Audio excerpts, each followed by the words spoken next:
Yo, what is up, guys? So this is gonna be a new video that I'll be trying to do, or probably one of the only videos like this I'm gonna be doing. But this is going to be my thoughts over the Payday 3 beta. Now, I only played it for about an hour, and I didn't get to experience the stealth part of it. So I'll be basing my thoughts purely off of going loud. And I know I'm a little late. The beta ended almost like a week ago, or around the week ago at the time of recording this, but better late than never, I guess. But without further ado, I guess I'll go ahead and get started. So, the gunplay. The gunplay is actually very good. Like, you actually have to be careful. Like, if you've played Payday the Heist, it's very reminiscent of the gunplay there. Um, gun enemies do quite a lot of damage. Like, it's not like Payday 2. Like, it has some Payday 2 elements. Like, well, actually, from what I remember, it doesn't exactly have much Payday 2 elements, but more reminiscent of Payday the Heist in terms of difficulty and difficulty and how you have to play it, and not only your resource management. So you have to be quite careful with your resource management. You can't just go guns blazing like you could in Payday 2. You actually have to be slow and methodical. Back to the resource management.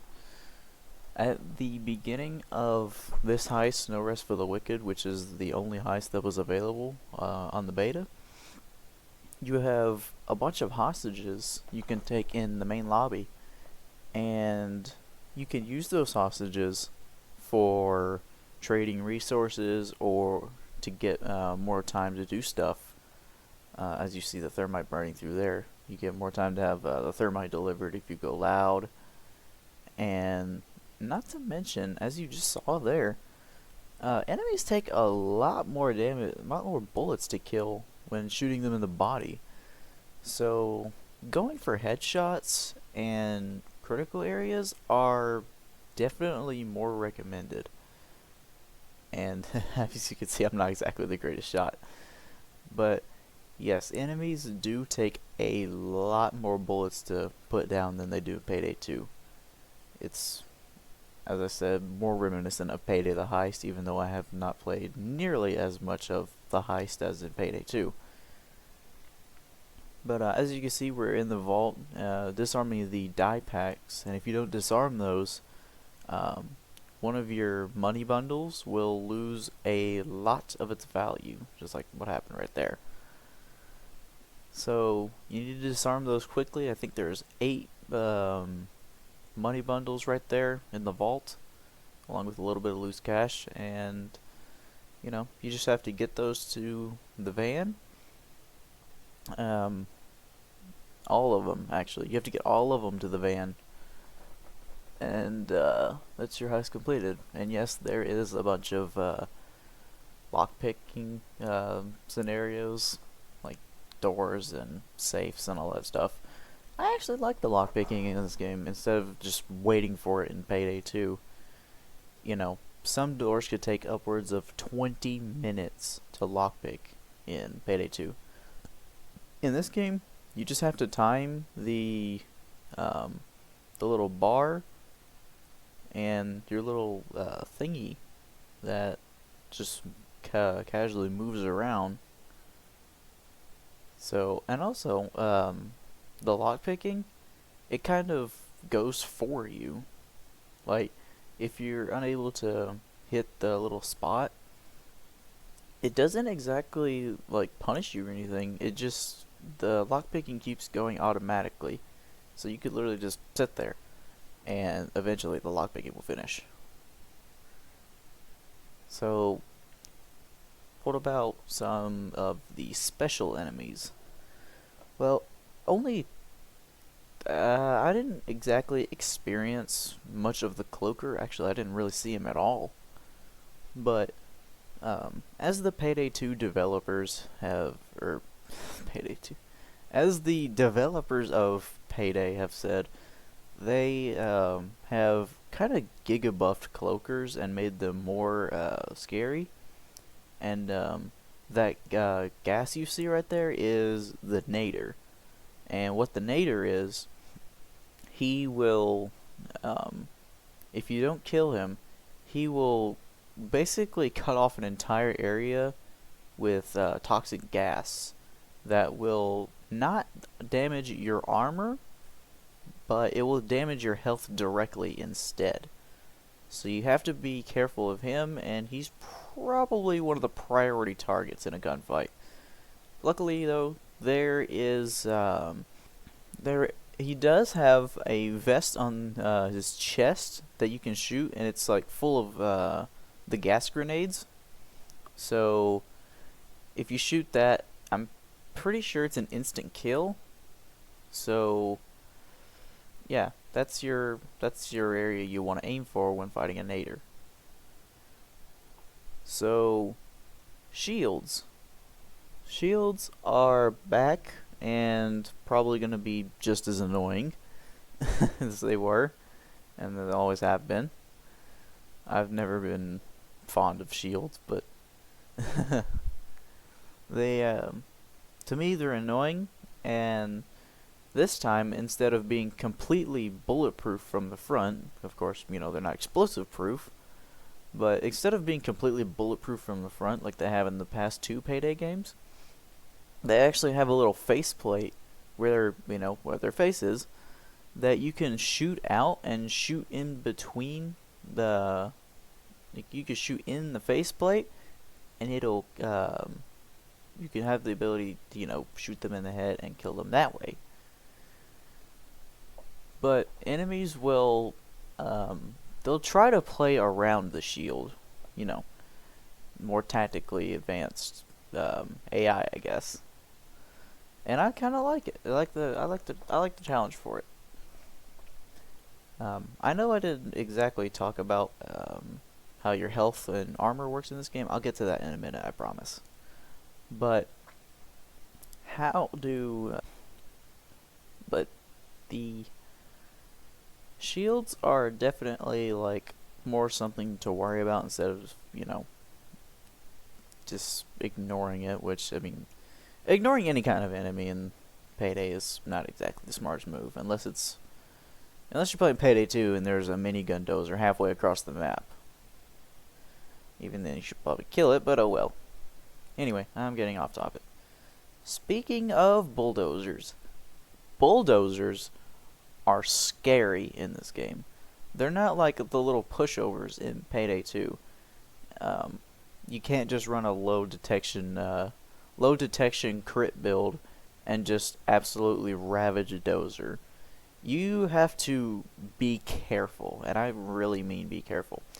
They have a ton of health, and I mean when I say a ton, I mean like quite a lot. But they are actually legitimately probably take a whole team to take down, even on normal difficulty. So if you are solo and you see a dozer, you may as well just run. You're probably not going to take that thing down solo unless you play your corners very well. Yeah, this is Rainbow Six Siege all over again. But yes, you do have to be very careful of bulldozers. Not to mention, they can shoulder charge you with, I think it's called the Bull Rush, I think is what the developers called it. But anyway, he can shoulder charge you and stun you. So you have to be very careful of playing close to them. And also you don't want to get too close because they have a full auto shotgun. As you see, there's a bulldozer right there, and I immediately started running. I'm just like, nope, get me out of there. But yeah, bulldozers are scary in this game, and they're definitely something to keep an eye out for. So, yeah, just if you see a bulldozer, just be careful. You know, kind of let your team know. Just like, hey, there's a bulldozer. We need to take this thing down together. That's kind of what you have to do. So what about tasers? tasers, or zappers is what they're called now. I'm not exactly sure why they renamed them. But, I mean, they're tasers. I mean, they kind of work how they did in Payday 2. Except, um, their charging noise is quite loud, as it was in Payday 2.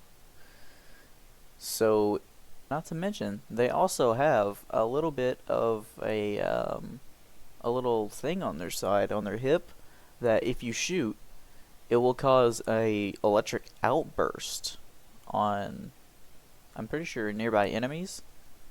So that's definitely something to watch for. You know, you just shoot the little thing on their hip, and it stuns, if not kills, enemies around them. There honestly wasn't much to say about tasers, honestly. I mean, they're tasers. What do you expect? I know they're called zappers, but I'm going to call them tasers because that's what I'm used to. Now, as I said, I didn't really touch up on resource management earlier as I was going to, but your health and armor in this game is not exactly, or not at all, how it is in Payday 2, but I haven't looked through all the perks or whatever, but if you want to regain your armor and health, you have to have armor packs and medic bags. Legitimately. Because once you see how I have half of my health bar gone down in the bottom right, or bottom left, I'm sorry. If you see that, you can see that that cannot be replenished unless I use a medic bag or a little first aid kit that some civilians can drop if you trade them in for resources in between assault waves. So they can do that, and your armor also. If you lose 1 bar of armor, see, I have 2 bars of armor, and I just lost one, so that bar of armor is completely gone until I use an armor bag. Now, if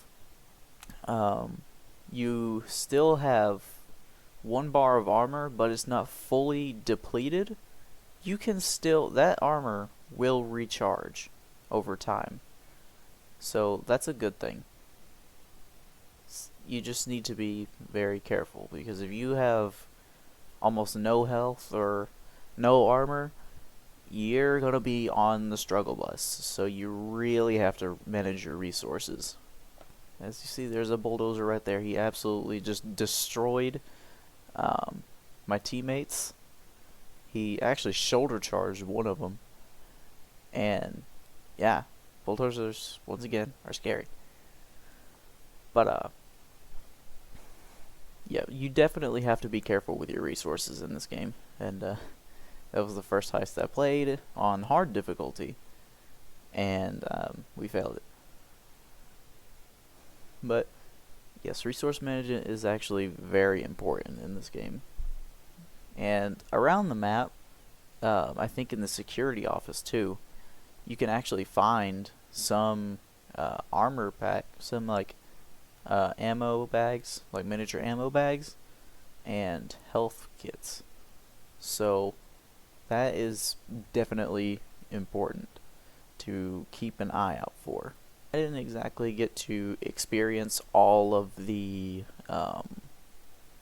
weapons. The only weapons I actually used were the starting pistol, the Signature 40, and the Car 4, which is the starting primary. But generally, those 2 weapons feel pretty good. I mean, they're not exactly like a pushover like they are in Payday 2. I'm not exactly about the Signature 40, but the Car 4 in Payday 2 is not exactly the greatest weapon, but it's good for concealment. But yeah, there was there's a DMR, there was a shotgun, the Rheinfeld? Well, it's either one of those 2. I don't know. They renamed it. But I will say that the Car 4 is actually not that bad of a weapon. I kind of liked it. It's definitely, there's definitely better weapons, I'm sure. Like, I'm pretty sure the DMR said that, or a lot of people said that the M14, the DMR, is probably the best weapon in the beta.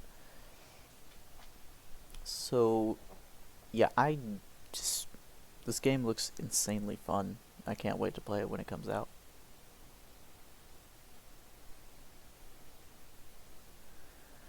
Now, what about the skills in the game? I didn't.